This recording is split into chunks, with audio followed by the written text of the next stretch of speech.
हरिभक्त परायण शशकांत कुलकर्णी डोंगरजवळ काल आपले पुनश्च एकदा स्वागत करत आहे माझा हरी माझा समर्थ या यूट्यूब चॅनलवर। आज आपण आहोत डोंगरगाव या ठिकाणी, तालुका गंगाखेड, जिल्हा परभणी। आज या ठिकाणी अखंड हरिनाम सप्ताह आणि या सप्त्यामध्ये हरिभक्त परायण माणिक महाराज शास्त्री गंगाखेडकर यांचा हरिकीर्तन होणार आहे। आपण संपूर्ण हरिकीर्तन या ठिकाणी ऐकणार आहोत। नवीन असाल तर चॅनलला लाईक करा आणि सबस्क्राईब करून असेच नवीन नवीन व्हिडिओ पाहण्यासाठी चॅनलला सहकार्य करावे ही नम्र विनंती। रामकृष्ण हरी।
ब्रह्मरस गोडी तयासी फावली वासना निमाली समुळजांची नाही त्या विटाळ अखंड सोवळा उपाधी वेगळा जाणवीच्या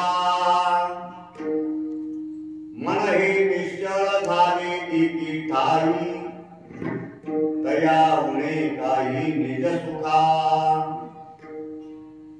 तेची पुण्यवंत तेची परोपकारी प्रबोधित्या नारी नरलोका नाही त्या विटाळ अखंड सोवळा उपाधी वेगळा जाणवीच्या तुका म्हणे त्यांचे पायी पाय पोस तुका म्हणे त्यांचे पायी पाय पोस हो नियावास करीन तिथे नाही त्या विटाळ अखंड सोवळा उपाधी वेगळा जाणवीच्या विठ्ठल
तरुण तुलसीमाला कंधरं कंजनेत्रं सदय धवलहासं विठ्ठलं चिन्तयामि मनोजवं मारुततुल्यवेगं जितेन्द्रियं बुद्धिमतां वरिष्ठं वातात्मजं वानरयूथमुख्यं श्रीरामदूतं शरणं प्रपत्ति। नमो सद्गुरु सुखया ज्ञानदीपा, नमो सद्गुरु सच्चिदानंद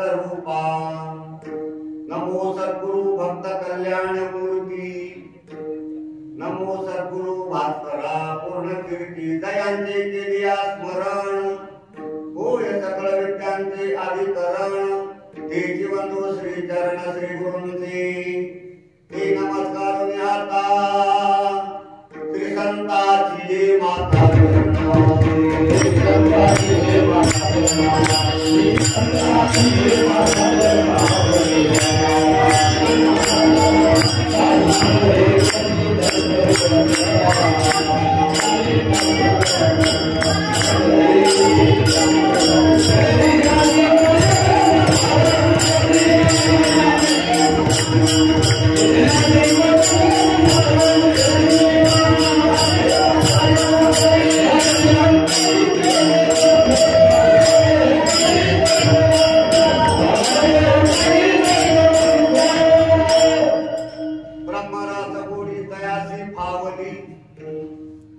वासना निमाली समूळ जानती, नाही त्या विटाळ अखंड सोवळा, उपाधी वेगळा दानवीचा.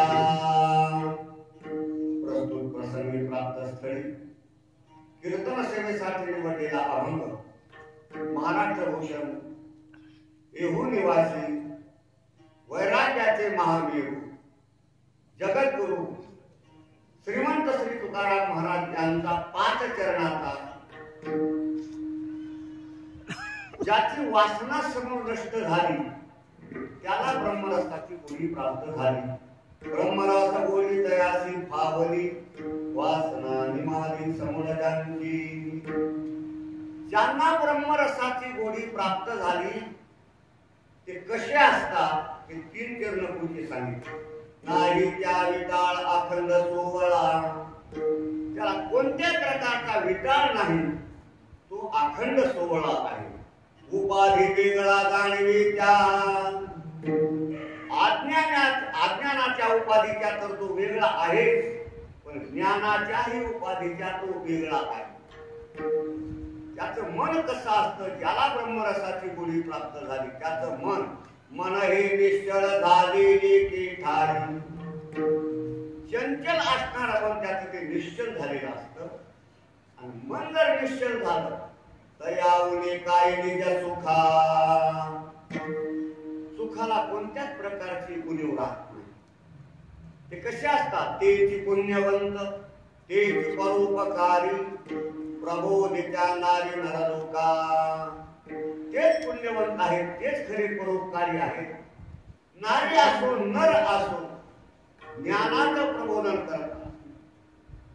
शेवटच्या चरणात महाराज आपली अपेक्षा व्यक्त करतात. असा जो महात्मा आहे ज्यांची सेवा मला करायची आहे, पण कशी करायची आहे, पायाच्या वाहना होऊन सेवा करायची. तुका म्हणे त्यांची पायी पाय पोस, हो न्यावास करीन तिथी. नाही त्या विटाळ अखंड सोवळा, उपाधी वेगळा दानवीचा. असा अभंगाचा सरळ सरळ भावार्थ माझ्या बुद्धीप्रमाणे आहे. विठ्ठल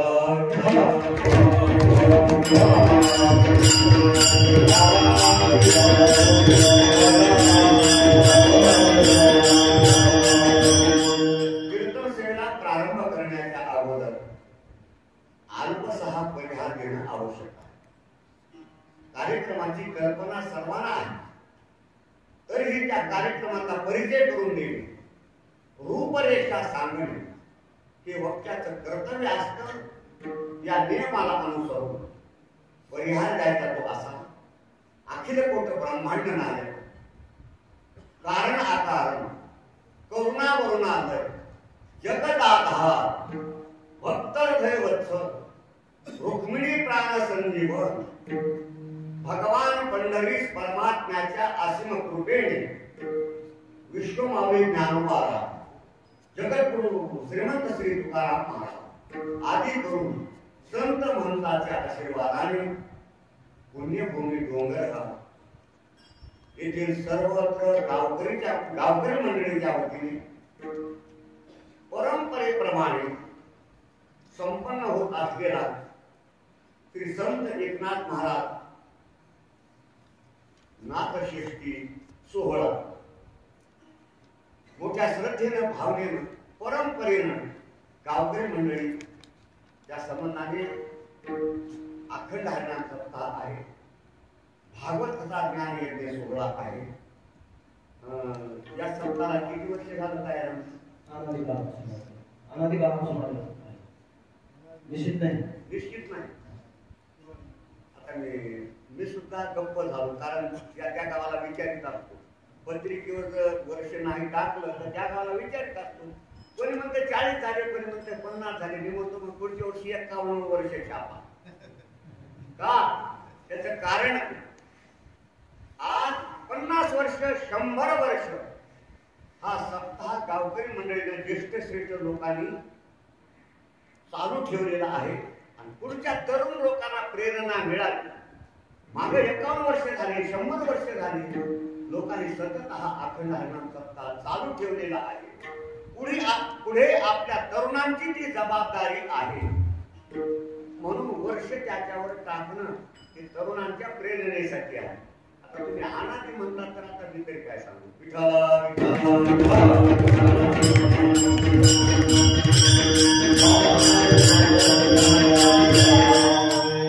त्या संबंधाने सप्ताहातील कार्यक्रम ज्ञानेश्वरी पारायण, गाथा भजन, रामायण, भागवत कथा ज्ञान यज्ञ सोहळा, धूप आरती, कीर्तन, जागर, काकडा.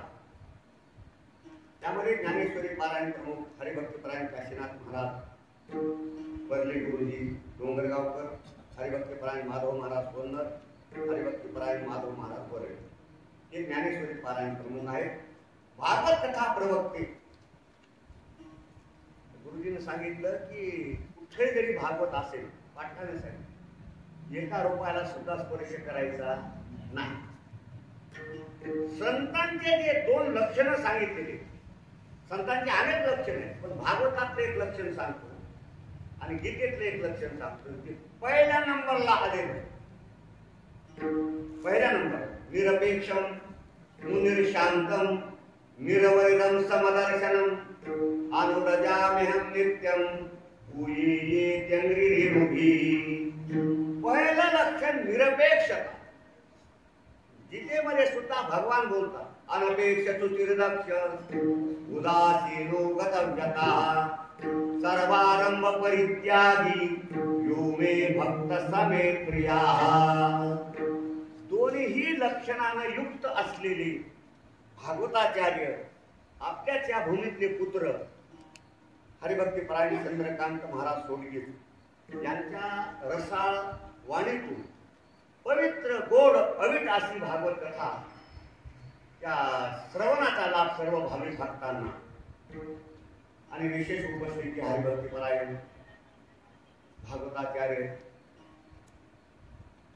चंद्रकांत महाराज डोंगरजवळीकर, शशिकांत महाराज डोंगरजवळीकर याच गावातील ज्यांचं कीर्तन झालं वाटते ना, माधव महाराज बर्ली आणि सुयोग चांगला आमचे आवश्यकर महाराज अचानक महाराज अचानकच आले. त्यांचं सुद्धा कौतुक करावं तेवढं थोडे. तुम्ही निमंत्रण दिलं होतं का? नाही. तुका म्हणे जवळीन पाचारिका जावी संत चरणी भावे रिघावया. वाचन केलेलं नाही, पण जिथे जिथे काही असं नामचिंतन असेल, सप्ताह असेल, बोलावण्याची गरज नाही. एका काळात त्या सांगून जातो काही ठिकाणी बोलावलं तरी जाऊ नये, काही ठिकाणी बोलावल्यानंतर जाऊ. आणि एकच असं ठिकाण आहे की बोलवायची गरज. नाटकाला तमाशाला बोलावलं तरी जाऊ. चला माळेगावला थिएटर बघायला बोलावलं तरी जायचं नाही, पण माणसं न बोलावता जातात. संसारातलं काही कोणतंही कार्य असेल, मग ते लग्न असो काही असो, बोलावल्याशिवाय जायचं नाही. भागवतामध्ये विस्तारानं कथा गेली. एकाला काय सांगतो, न बोलावता पार्वती आपल्या बापाच्या घरी गेली. तिला यज्ञकुंडात उडी टाकून भस्म व्हावं लागलं. म्हणून न बोलावता लग्न कार्याला जायचं नाही, परंतु असा सप्ताह असेल तर तिथं मात्र न बोलावता जावं लागतं. न बोलावता आलेली अचानक महाराज हरिभक्तीपरायण गायनाचार्य आमचे ज्ञानोबा माऊली गुंडेवाडीकर, ज्येष्ठ श्रेष्ठ मृदंगवादक हरिभक्तीपरायण रामकिशन महाराज गोकर्णीकर, सर्व गावातील गायनाचार्य मंडळी, डोंगर जवळा उपस्थित सर्व श्रोते मंडळी, सर्व माता भगिनी, कीर्तनकार, प्रवचनकार, रामायणाचार्य, भागवताचार्य, तरुण वर्ग आणि अनादी कालापासून नाथषष्ठीचा हा कार्यक्रम गावकरी मंडळी मोठ्या श्रद्धेने आवडीने करतात. काय महाराज, हे अनादी कालापासून चालत आलं, पण इतका पर्वकाळ मोठा सापडला, डोंगरगाव वासियांना जसा पर्वकाळ सापडला असा कुठेही कुणाला सापडला. काही सप्ताह बीजेपासून चालू, तुकाराम बीजेपासून काही सप्ताह चालू, काही नाथषष्ठी पासून चालू, पण आपला सप्ताह प्रारंभ शिमग्याच्या दिवशी, बरोबर आहे का?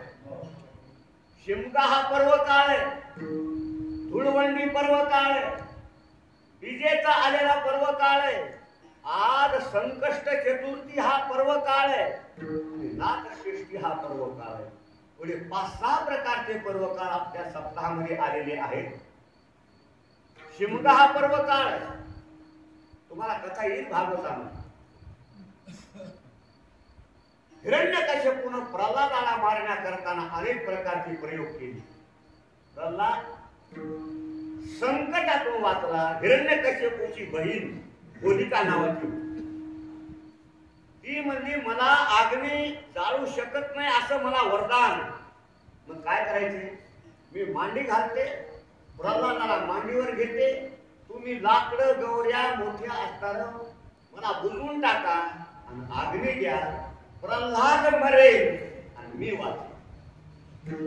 त्या पद्धतीनं होलिका मांडी घालून बसली, प्रल्हादाला मांडीवर बसली आणि गौऱ्याचा असणारा ती उर्वा, झीप, सरपण अनेक प्रकारचं लावलं, परंतु तिला लक्षात आलं नाही.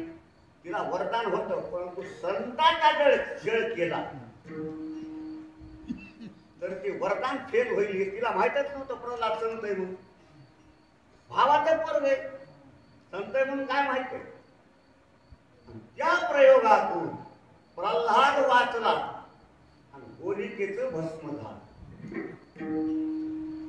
आसुरी वृत्तीची होळी झाली, सात्विक शक्ती उत्पन्न झाली. हा शिमग्याचा सण. लोक जे होते सात्विक लोक, दुसऱ्या दिवशी सकाळी होलिका मेली आणि प्रल्हाद वाचला. या आनंदामध्ये एकमेकाच्या अंगावर रंग उडू लागले. कारण आनंद जो असतो तो अंतःकरणात राहत नाही, कृतीच्या द्वारा तो बाहेर पडतात. रंग उडू लागले. तोही दिवस पर्व काळाचा, परंतु सध्या धुळवंडीची माणसानं काय इतका सण पवित्र किती कालच्या थराला नेऊन सोडला हे तुम्हाला सांगायची गरज. आज संकष्ट चतुर्थी, गणपतीची उपासना आणि नाथषष्ठी असे पर्वकाळ आपल्याला सापडलेले आहेत. कोण सप्ताह प्रारंभ केला असा पर्वकाळ जाणून ज्यानं चालू केला असेल, जितके जितके त्या सप्ताहामध्ये प्रारंभाला असतील तितक्या तितक्यांना साष्टांग दंड होते. गावातील सर्व गायनाचार्य उपस्थित, विनेकरी सर्वांचा एकोपा आणि परंपरेप्रमाणे गावकरी मंडळीच्या वतीनं, भजनी मंडळाच्या वतीनं आमचे परमस्नेही रामजी सोडगे यांच्या निमंत्रणावरून सर्व भाविक भक्तांच्या कीर्तनाच्या माध्यमातून दर्शनाचा आलेला योग.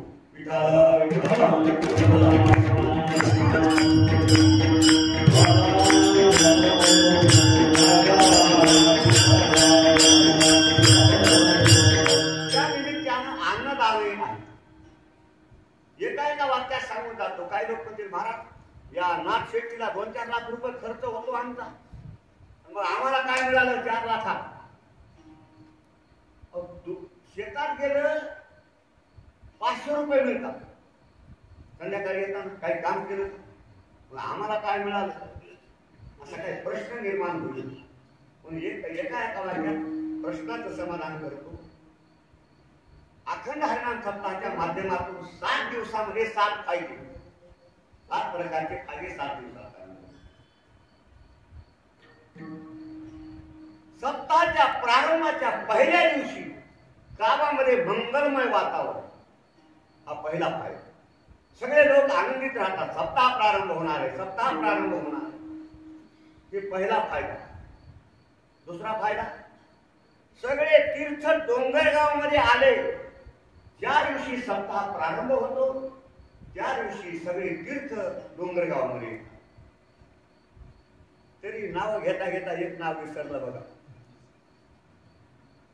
आता त्याची मंडळी घेईल म्हणून मी विसरलं बघा. यावर्षी करायचं बघा. आज रंग अलंकार ताल भास्कर लहान वयामध्ये मोठ्या संपादन केलेलं आहे. हरिभक्त परायण लक्ष्मण महाराज मडके यांची या ठिकाणी अवलंबून उपस्थिती आहे. सगळे तीर्थात शास्त्र सांगतं तत्रैव गंगा यमुनाचे वेणी गोदावरी सिंधू सरस्वती च सर्वाणि तीर्थानि वसन्ति नित्यं यत्र अच्युत उदार कथा प्रसंगाः. तिसरा फायदा, सर्व गावकरी मंडळींना सप्ताहाच्या माध्यमातून दान करण्याची संधी प्राप्त होते. गावातला एकही माणूस दान केल्याशिवाय राहत नाही. सप्ताह सोडला तर सगळ्याला दान करण्याकरता दुसरी संधीच. तीर्थयात्रा तुम्ही केली, मला दान देता येतं का? कोणतंही काम आहे, परंतु सर्वांना सामुदायिक दान देण्याची संधी प्राप्त होती. नामचिंतन घेण्याची संधी प्राप्त होती. सामुदायिक कथे आयशे पुण्य न जोडे सर्वथा. किती झाली? दुकानदार असते तिथं समोर. पाचवा फायदा, धर्मजागृती. सहावा फायदा, हिंदू संस्कृतीचं जतन. आणि 7वा फायदा, गावाचं एकत्रीकरण. विठ्ठल विठ्ठल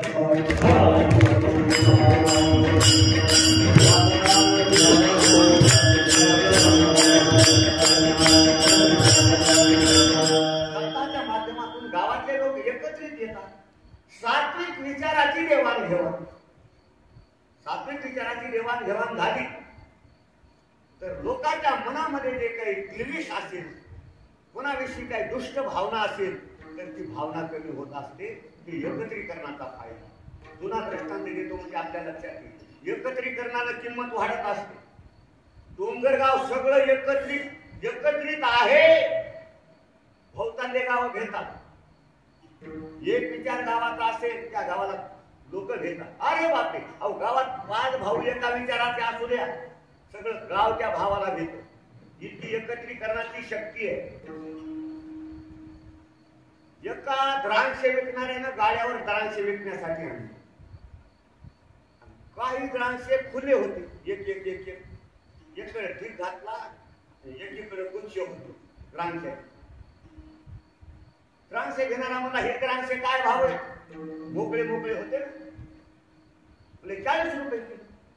आणि गुच्छाचे द्राक्षे म्हणजे 80 रुपये किलो.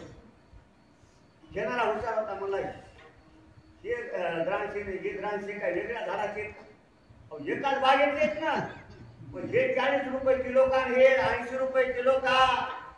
तर त्यावेळेस त्या विक्रेत्यानं सांगितलं ते द्राक्षे जे 40 रुपये आहे ते वेगवेगळे झालेले द्राक्षे, म्हणून यांची किंमत कमी आहे. आणि यांनी एकमेकाला घट्ट पकडून ठेवलेलं आहे, यांची किंमत जास्त आहे. ही एकत्रीकरणाची शक्ती आहे.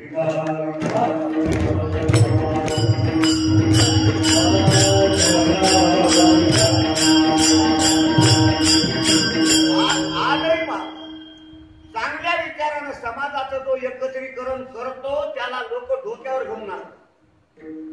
समाज तोडण्याचं काम करतो त्याला लोक पायाखाली तुडवतात.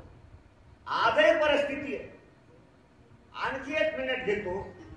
जुन्या काळामध्ये कपडे शिवण्याकरताना मशीन नव्हती बरं का. 100 वर्षापूर्वी सुईमध्ये दोरा भरायचा, कात्रीनं कातरायचं, आणि सुईमध्ये दोरा भरून त्या शिंप्यानं शिवायचं. बहुतेक आमच्या लहानपणी आम्ही पाहिलं. त्याचे दिवस झाले 60-70 वर्ष झाले आहेत. एका शिंप्यानं कपडा घेतला आणि कात्रीनं कर कर कर जसं शर्ट शिवायचं तसा कपडा कापला आणि ती कातर ठेवून दिली पायाजवळ. आणि मग ती कातर सुईला बोलू लागली. पाहिलंस का, कपड्याच्या धंद्यामध्ये माझी दादागिरी चालते. कसाय कपडा असो, मी त्याचे तुकडे तुकडे तुकडे तुकडे करते. पाहिलीस का माझी दादागिरी. सुईनं सगळं बोलणं ऐकून घेतलं. शिंप्यानं काय केलं, सुईमध्ये दोरा भरला, शर्ट शिवलं. शर्ट शिवणं झाल्यानंतर ती सुई आपल्या पागोट्यामध्ये डोक्यावर ठेवली. मग सुईला बोलण्याकरता संधी निर्माण झाली आणि सुई कात्रीला बोलू लागली, दीदी पाहिलंस का. म्हणजे काय, जे तोडण्याचं काम करतात त्याची जागा पायाजवळ आहे आणि जे जोडण्याचं काम करतात त्याची जागा डोक्यावर आहे.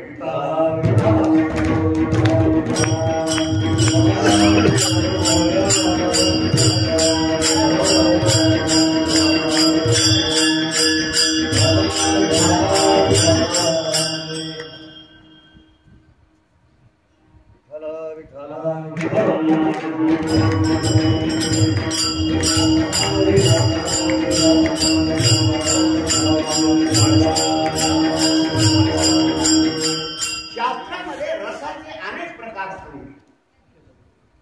काही खाण्याचे रस, बोलण्याचे रस आणि काही पिण्याचे रस.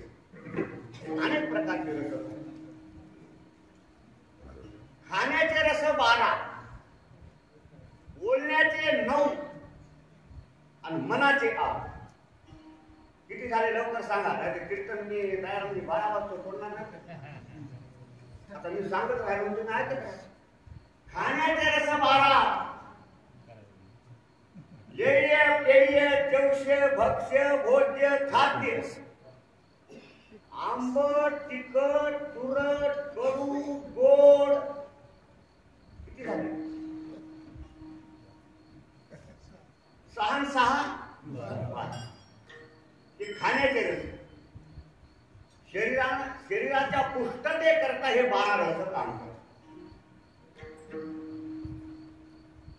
दुसरे बोलण्याचे 9 रस सांगितले.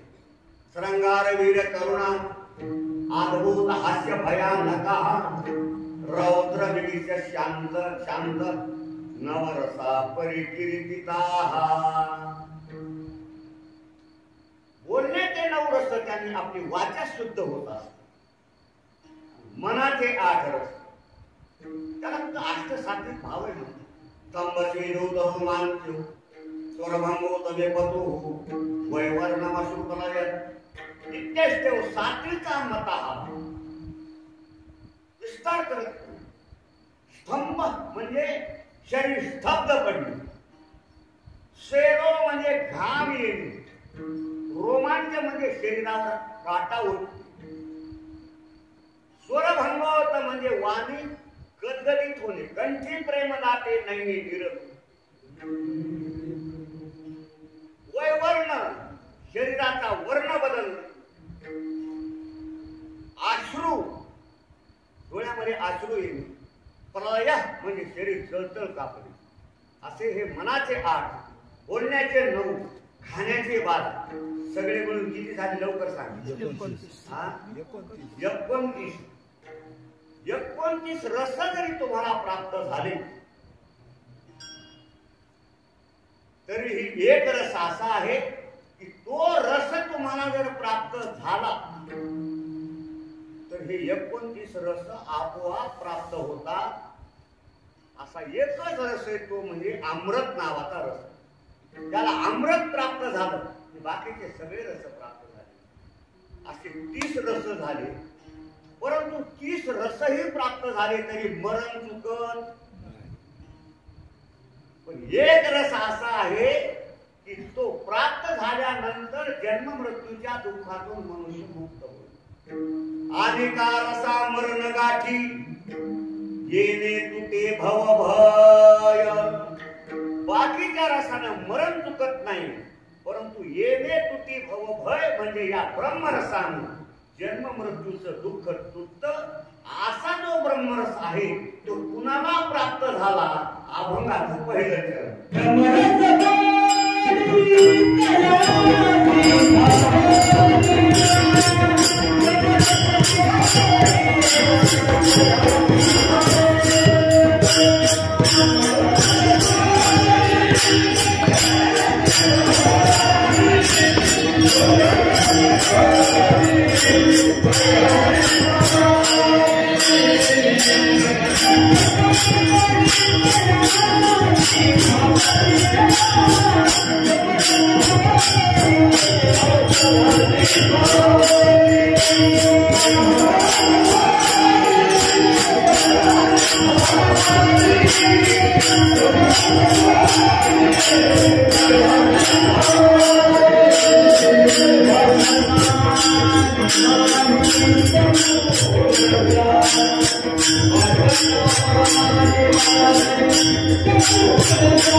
म्हणजे ब्रह्मरस गोडीला वासना हा प्रतिबंध झाला. जोपर्यंत वासना आहे तोपर्यंत ब्रह्मरस किंवा ब्रह्मानंद, त्याचं दुसरं नाव आहे ब्रह्मानंद, प्राप्त होत नाही. पण काही काही माणसाची वासना गेल्यासारखी वाटते. प्रसंग आला की ती वासना निर्माण होत. पण इथं महाराजांनी समूळ शब्द वापरला, मुळासकट. एका शेतकऱ्याच्या शेतामध्ये कुंदा होता, कुंदा. हो, ते ब्राह्मणाच्या शेतात कुंदा राहतात. कधी शेताला जायचं नाही. शेतकऱ्याच्या शेतात कुंदा नसतो. ज्या शेतकऱ्याच्या शेतात कुंदा आहे तो खरा शेतकरीच नाही. कुंदा होता, पाळी घातली, उन्हाळा लागला. ते म्हणला गेला गडे कुंदा. काळा राम दिसलं ना सगळं. पाऊस पडला, हळू न वरा. समूळ नष्ट जर कुंदा करायचा असेल शेतातला तर काय करावं लागेल? त्याला आता सध्या काय करावं लागेल? काय ते म्हणतात की पलटी मारा, नांगर. मूळ जोपर्यंत त्याचं उठून बाहेर पडत नाही तोपर्यंत कुंदा जा. महाराजांनी मुद्दाम शब्द वापरला. आणि जिथं वासनेचा गड्डा आहे तिथं ब्रह्मरसाची गोडी त्याला प्राप्त होते. वासनेची गुंथी, गुंथी म्हणजे गड्डा. वासनेची गुंथी तेथे कैची ब्रह्मस्थिती. आता इथं महाराजांनी त्याच्या पुढे बोलले, निमाली म्हणजे मेली. वासना निमाली. निमाली शब्द कशाला? मेली. आता जिवंत व्हायची काही शक्यता नाही. पण आपण पाहतो परमार्थात लागलेले माणसं वराजवान होतात, त्यांची वासना गेल्यासारखी वाटते, परंतु काही दिवसानंतर तेच माणसं पुन्हा त्याग केलेले माणसं पुन्हा भोग घेतात.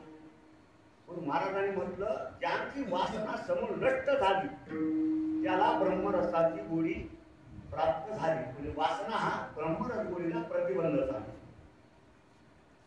जोपर्यंत वासना शिल्लक आहे, वासना ही आपल्या अंतःकरणात आहे आणि ब्रह्मरसही आपल्या अंतःकरणात आहे. लक्षात ठेवा, ब्रह्मरस कुठे आहे? अंतःकरणात. ब्रह्मानंद कुठे आहे? आपल्या अंतःकरणात. तैसा हृदयामध्ये मी राहू असता सर्व सुखाचा बरे भ्रांताशी कामो विषय. काही लोक शंका घेतील महाराज, जोपर्यंत वासनेचे समूळ नष्ट होत नाही तोपर्यंत ब्रह्मरसाची गुणी का प्राप्त होत नाही? त्याचं कारण सांगतो. वासनेला कारण अज्ञान आणि अज्ञानाला कारण माया. जोपर्यंत मायेचं आवरण आहे तोपर्यंत ब्रह्मरसाची ओळख, ब्रह्माची ओळख होत नाही. ब्रह्मरस गोडी तयासी भावनी वासना निमाली समजांची. आणि वासना प्रत्येकाच्या अंतःकरणामध्ये आहे. भावत्या वेळेला बोलतो वासनेचे दोन प्रकार. सगळ्याच्या अंतःकरणात वासना आहे, पण एक अशुद्ध वासना आहे आणि दुसरी शुद्ध वासना.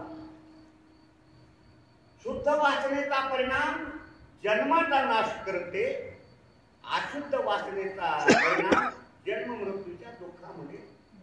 उपनिषद सांगतं बरं का, वेदाचे जे 4 भाग आहेत त्यापैकी उपनिषद एक भाग. उपनिषद असं सांगतं, वासना द्विविधा प्रोक्ता मलिना तथा मलिना जन्म हेतू या शुद्धा जन्म विनाशिनी. मलिन वासना जन्माला कारण आहे, शुद्ध वासना जन्माचा नाश करणार. प्रत्येकाच्या अंतःकरणामध्ये आहे. लक्ष्मण महाराज, तुमचं लग्न झालंय का नाही? झालं नाही? अशा भर कीर्तनात लबाड बोलू नका. अहो बिन देव बाप्पा तुमचं लग्न लावायला होत होत.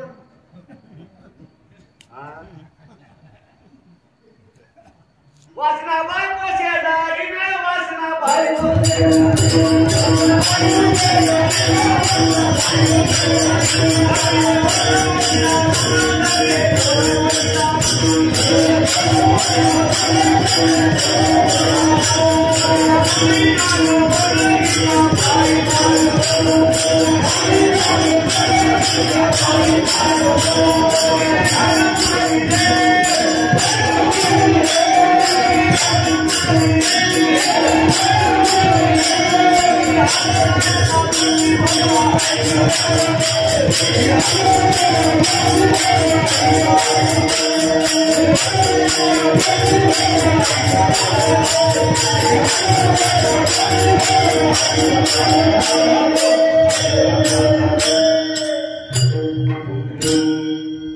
वासना बायको शेजारी.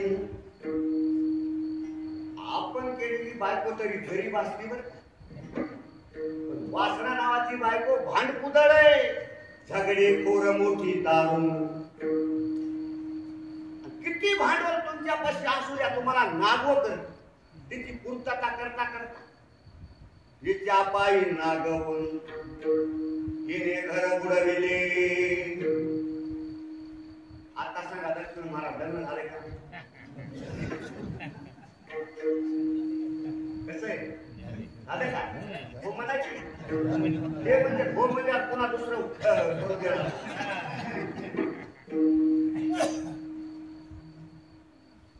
अशी वासना आहे ती प्रतिबंध करते.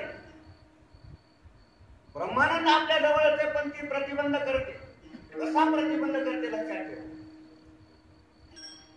जुन्या काळामध्ये भुंगी असायची. भुंगी फुलाचा सुगंध आणायचे ते भुंगी आणि ते मकरंद तयार करायचे. अशी भुंगी असायची. पण त्या भुंग्याला वाटलं आपण सुद्धा हे मकरंद खायलो तर आपण सुद्धा अन्नदान करावं. त्यानं काय केलं, मकरंद असणाऱ्या असा साठवून ठेवला आणि दुसऱ्या भुंग्याच्या जातीला निमंत्रण दिलं. कळाले का ते दुसरी भुंगी गोळ्या लोटेतात ते.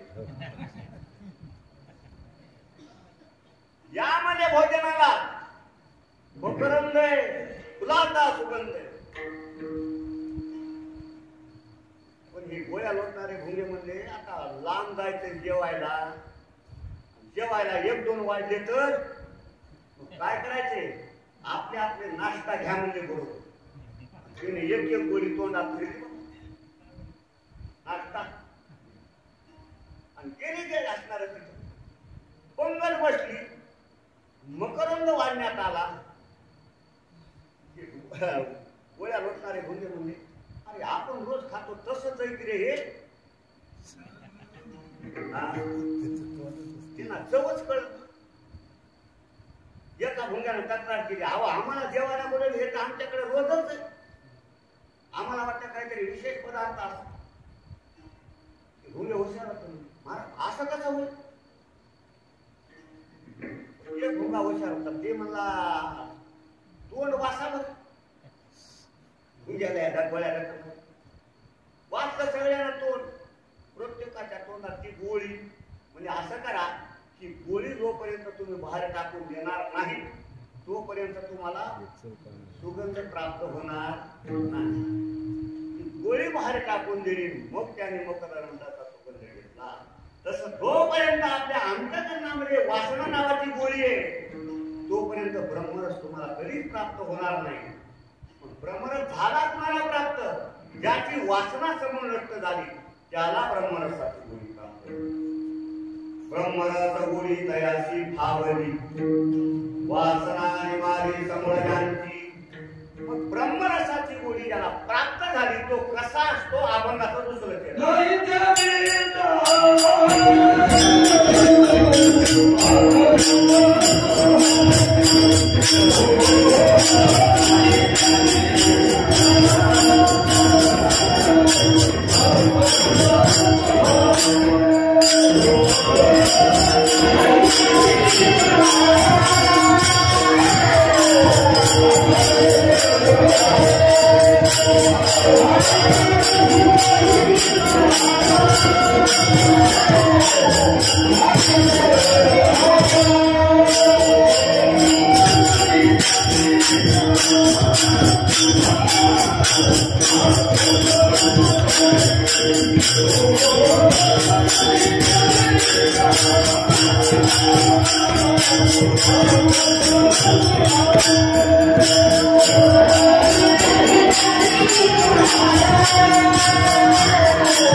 अखंड सोवळा किंवा गुरुजी बरोबरीकरांच्या भाषेमध्ये नाही त्या विकाळ अखंड सोवळी. आमचे रामकिशन महाराज ज्या उमरजकर माऊलीच्या आश्रमावर गुरुजी बरोबरीकरांचे उमरजकर माऊली गुरुबंधू नाही त्या विकाळ अखंड सोवळी उपाधी वेगळी जाणीवेच्या. कोणत्याही प्रकारचा ज्यांना ब्रह्मरसाची गोडी प्राप्त झाली त्याला कोणत्याच प्रकारचा विकार शास्त्रानं 3 प्रकारचा विटाळ सांगितला. स्पर्शास्पृश्याचा विटाळ, पाप पुण्याचा विटाळ, जाणीव नेणिवेचा. स्पर्शास्पृश्याचा विटाळ स्थूल देहाला धरून राहतो. आता हे सांगणं सुद्धा बरोबर नाही बरं का गुरु. स्पर्शास्पृश्याचा विटाळ आपल्या ह्या स्थूल देहाला धरून राहतो. पाप पुण्याचा विटाळ सूक्ष्म देहाला धरून राहतो. जाणीव नेणिवेचा विटाळ कारण देहाला धरून राहतो. आता रेल्वे मोटर आल्या तेव्हापासून स्पर्शास्पृश्याचा विटाळ गेला. कोण कोणला शिवावं कोण कोणला न शिवावं हे सगळंच गेलं. दहाव्या दिवसाच्या हाडे त्या मोटर चालू व्हायचं ना आपल्यासारखा माणूसही जवळ बसलेला. आता काय करा, जोपर्यंत रेल्वे आणि मोटरा नव्हत्या तोपर्यंत स्पर्शास्पृश्याचा विटाळ होता. ते स्थूल देहाला धरून राहतात. पाप पुण्याचा विटाळ ब्रह्माच्या दृष्टीनं पापही नाही आणि पुण्यही नाही. जाणीव नेणीव भगवंती नाही. तिथं जाणीवही नाही, तिथं नेणीवही नाही. पाप पुण्याच्या पलीकडे ते ब्रह्म आहे. म्हणून पाप पुण्याचा विटाळ सूक्ष्म देहाला धरून राहा. जाणीव नेणिवेचा विटाळ कारण देहाला धरून राहा. त्या विटाळाच्या पलीकडे तो महात्मा असतो. आणि अभंग हा का निवडलेला आहे? तुकाराम महाराजांची वीज झाली आणि उद्या नाथ शेषली. संतांचं वर्णन करावं लागेल.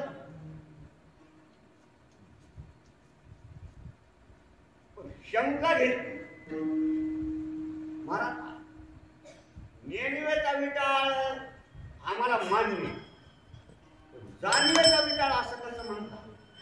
बरोबर आहे का रामकृष्ण महाराज? जाणीव म्हणजे ज्ञान, अज्ञानाचा विटाळ. ज्ञानाचा विटाळ कसा म्हणतात?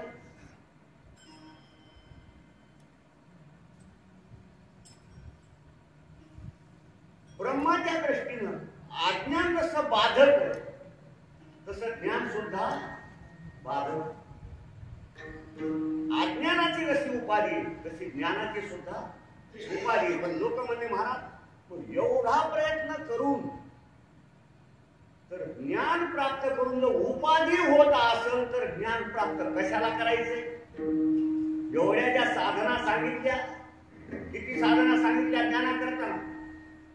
यादसाठी जप, यादसाठी तप, व्यासेही ग्रंथ केले. ही ग्रंथ रचना केली ज्ञान प्राप्ती करताना. एवढं ज्ञान प्राप्त करून ते जर उपाधी होत असेल तर कशाला प्राप्त करायचं? विद्यार्थ्याची उपाधी होत असते, सद्यार्थ्याची उपाधी होत नाही. उपाधी कशाची होते? विद्यार्थ्याची. पण सद्यार्थी विद्यार्थी कोणा कळायचं नाही म्हणून खालचा दृष्टांत देतो. विद्यार्थ्याची उपाधी होतात, सद्यार्थ्याची होत नाही. 32 दात तोंडात एकमेकाला खेटून उपाधी आहे का? नाही. मेथीची भाजी खाता खाता जेवणाबरोबर 2 दाताच्या मध्ये कण अडकत, झाली उपाधी.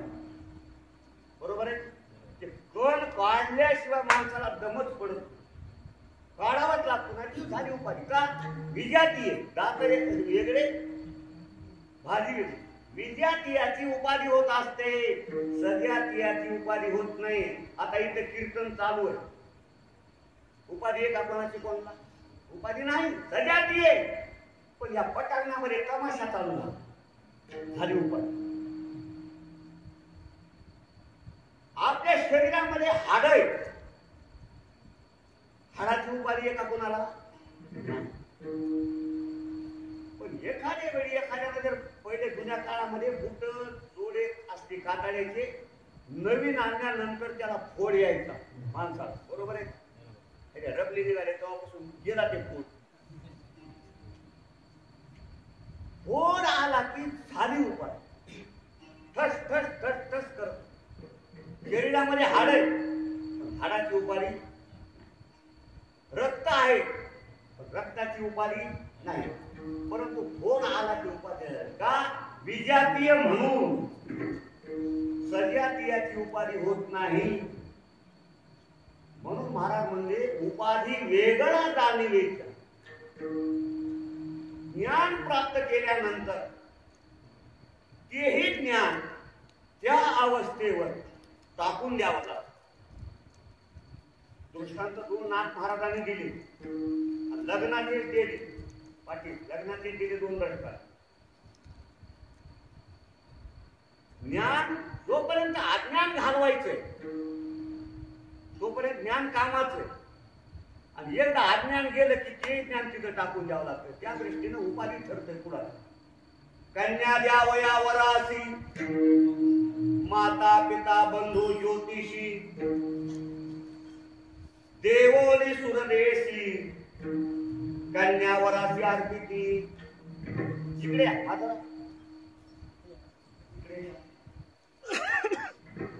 एखाद्या मुलीचं लग्न ठरलं, लग्नामध्ये कोण कोण असते? माता पिता बंधू ज्योतिषी.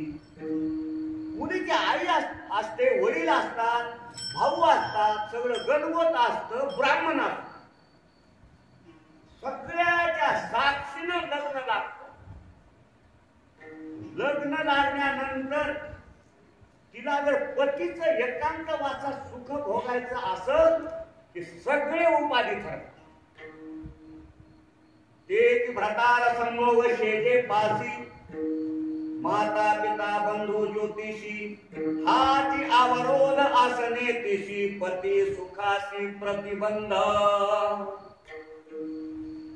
सगळ्याच्या साह्यानं नवरा मिळविला, पण एकांत वासा पतीचं सुख घेण्याकरता सगळ्याचा त्याग करावा लागतो. ज्ञानानं अज्ञान घालवावं लागतं, आणि ब्रह्मसुख प्राप्त करण्याकरता हे ज्ञान तिथं टाकून द्यावं लागतं.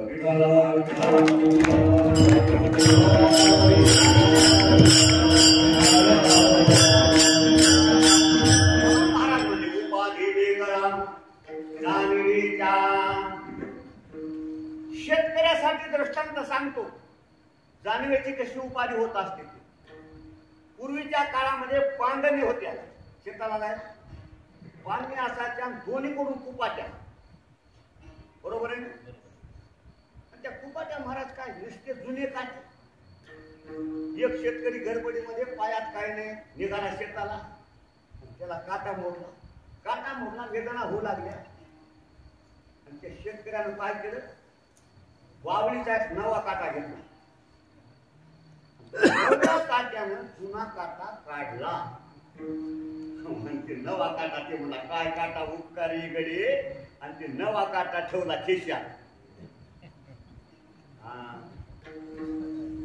कसं होईल? काट्यानं काटा काढावा, आणि एकदा काटा निघाला तोही काटा फेकून द्यावा.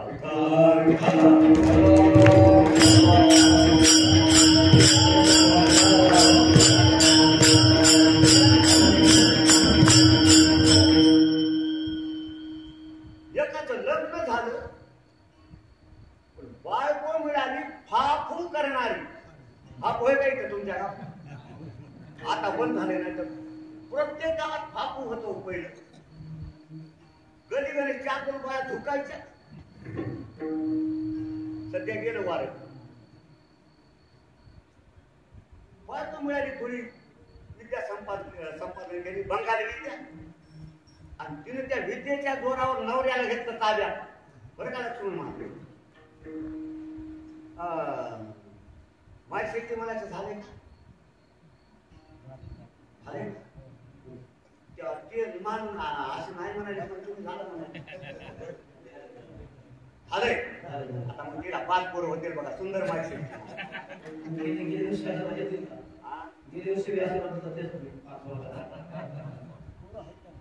5 महिन्यानंतर तुम्ही हसावे. जरा बाकीच्या समाजाकडे जाऊन बघा. हमनो हमारे 25, बरोबर आहे का? खापर इतके, टपर इतके, पत्र इतके, आणि हम दो हमारे दो असं म्हणून तुम्ही जर असा हिंदू धर्म राहिला आणि हम दो हमारे 25 म्हणलं तर काही दिवसाला सप्ताह बंद पडत. काही दिवसाला सप्ताह बंद पडत. संख्येनं जोपर्यंत तुम्ही जास्त आहे तोपर्यंत हे सप्ताह का लक्षात ठेवा. संख्येनं जर हिंदू कमी झाला सप्ताह बंद. तुम्ही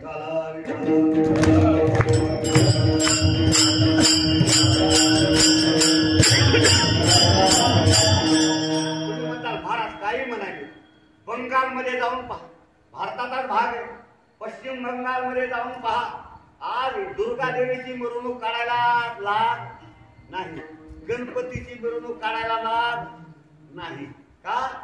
संख्येने हिंदू तिथं कमी. कुठं राहतं आपलं कीर्तन? कोण म्हणलं कारखान्यात बसतो?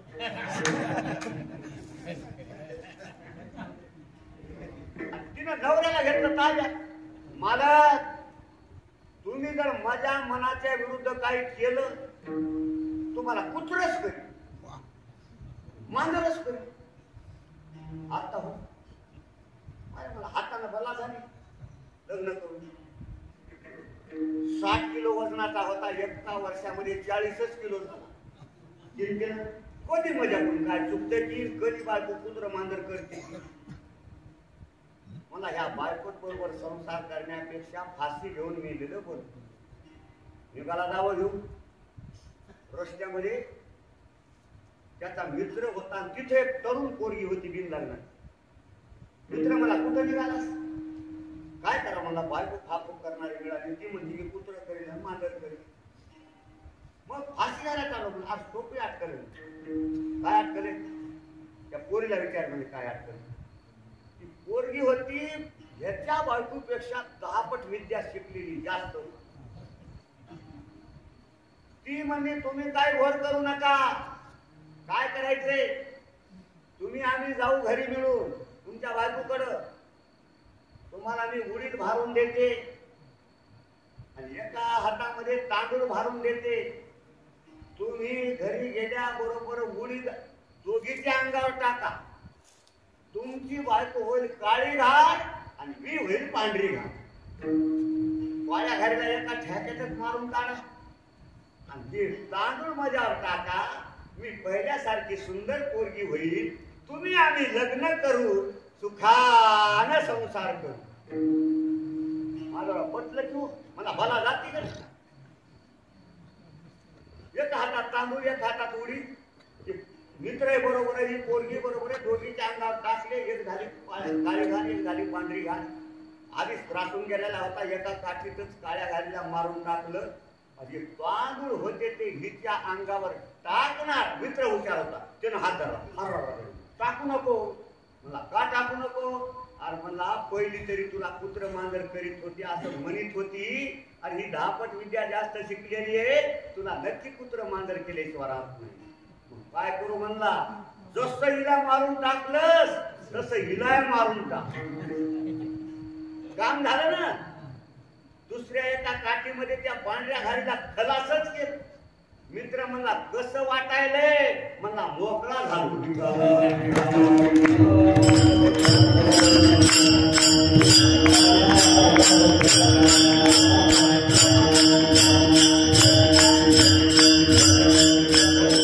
ज्याला ब्रह्मरसाची गोळी प्राप्त झाली. अज्ञानाच्या उपाधीच्या वेगळे झाले, ज्ञानाच्याही उपाधीच्या वेगळे झाले. नाही त्या विटाळ अखंड सोबळा उपाधी वेगळा गाणीचा. 16 म्हणतात महाराज. 16 कुणाला म्हणतात? त्यानं 16 नेसलं त्याला 16 म्हणायचं नाही. देव कुणाला म्हणायचं? 16. ज्याच्या अंतःकरणातले काम क्रोध गेले त्याला 16 म्हणतात. प्रमाण आहे.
तो सोड. सर्वाभूती समदृष्टी, सगळे सारखे ज्याला दिसतात.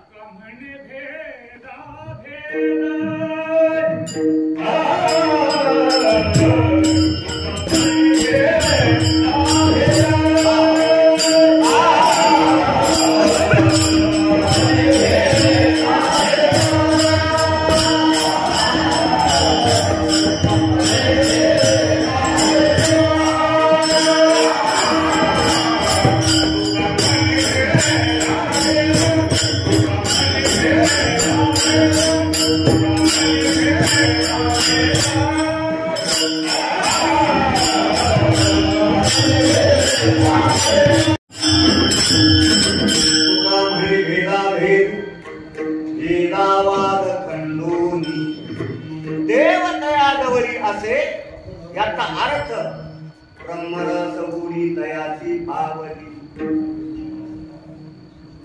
आणखी 16 कोणाला म्हणतात? देवानं ज्याचा अंगीकार केला तो 16. अंगीकार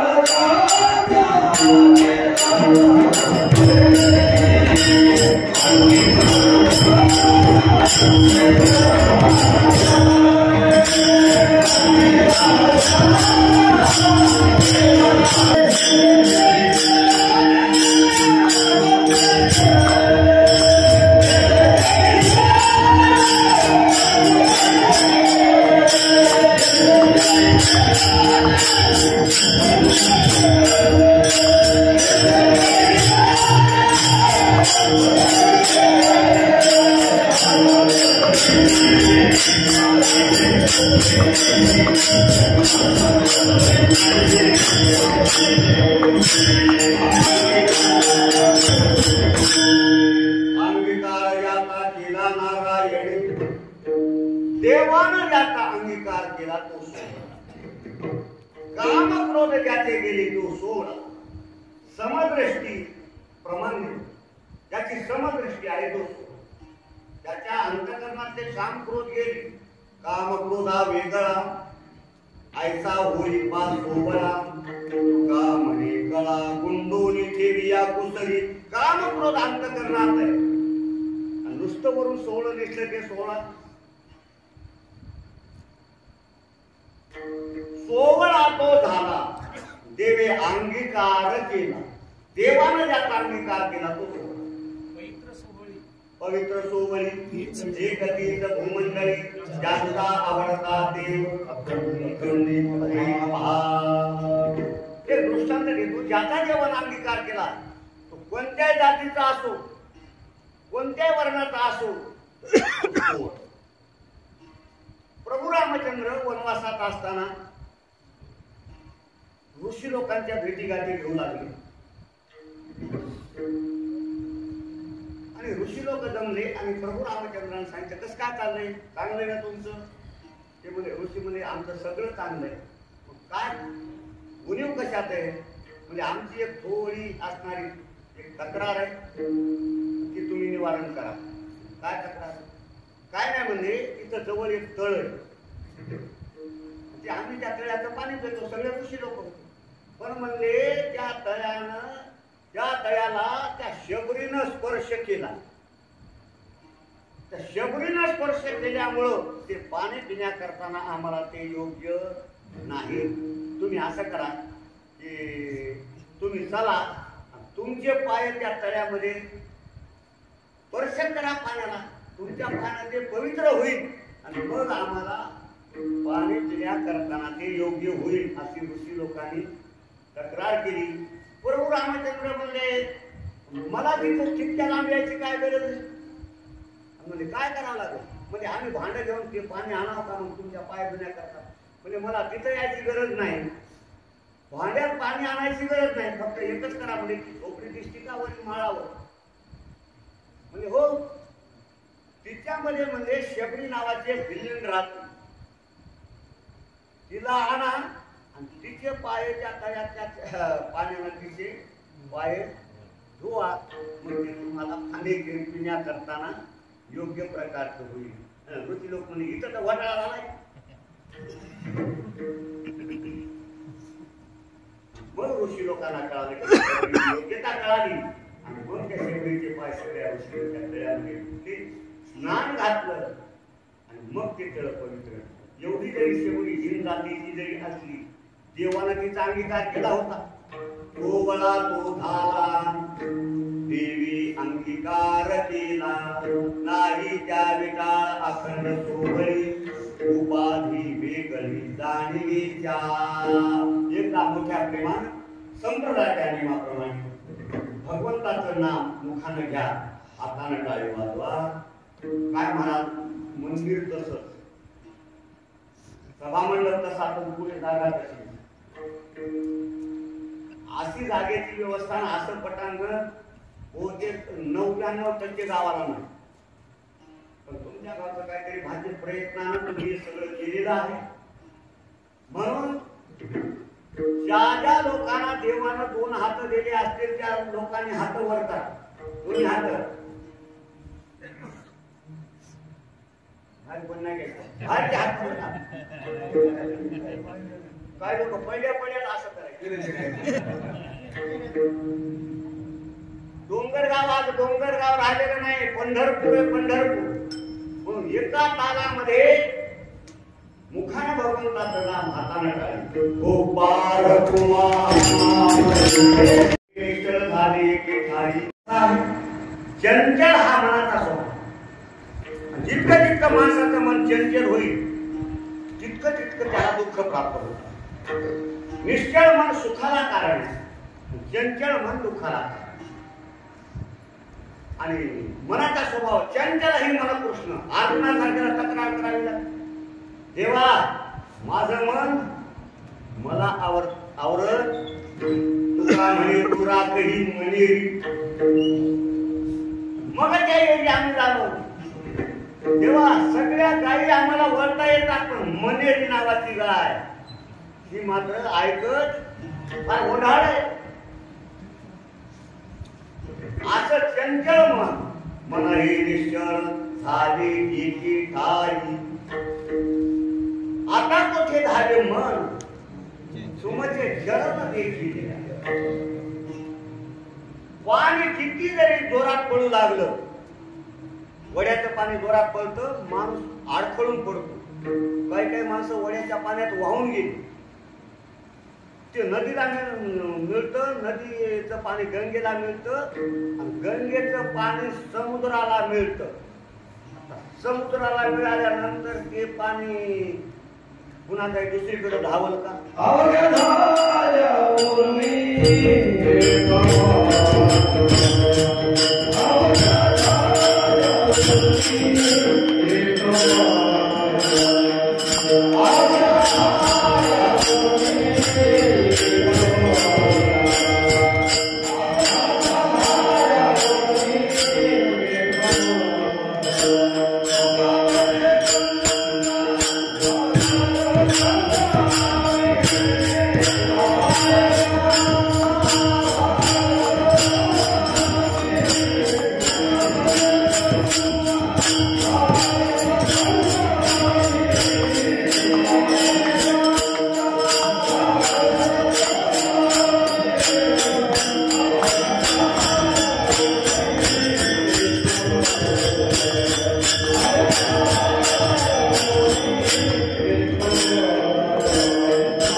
देवापर्यंत.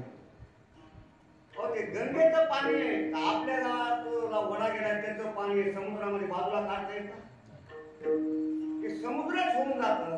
तसं आपलं मन देवाजवळ गेलं मन रूपानं शिल्लक राहत नाही. मन हे राम झाले, मन हे राम झाले, प्रवृत्ती ग्रासून कैसे निवृत्तीशी आले, मन हे निश्चळ झाले एके ठाई. मग दया उभे काय निय सुखा, तेची पुण्यवंत तेची परोपकारी, प्रबोधी त्या नारी नर लोका. ज्याला ब्रह्मरसाची गोळी प्राप्त झाली त्या जगाचा काय उपयोग? ब्रह्मरसपणी ज्याला प्राप्त झाली त्याला त्याचा उपयोग आहे, पण जगतासाठी त्याचा काय उपयोग आहे? तर जगावर ते उपकार करतात, तेची पुण्यवंत तेची परोपकारी प्रबोधिता नारी नरलोका. खरे उपकार कोणाचे? संतांचे खरे उपकार आहे. कारण तुकाराम महाराज म्हणतात, ज्या उपकारानं काही उरीच उरत नाही त्या देखारे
सगळ्यांना ते ज्ञानाचं प्रबोधन करतात.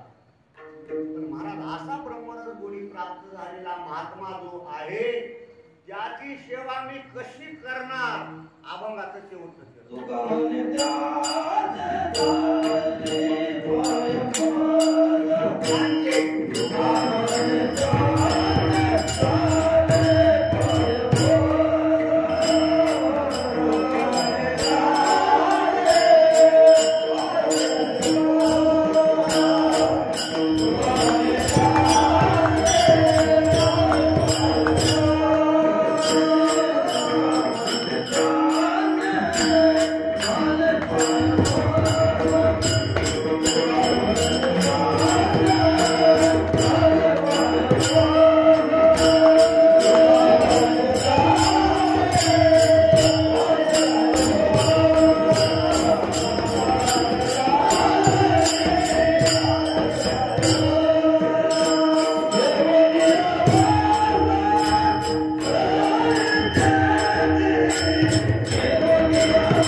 ब्रह्मरसाची गोडी ज्यांना प्राप्त झाली त्यांची सेवा कशी करील?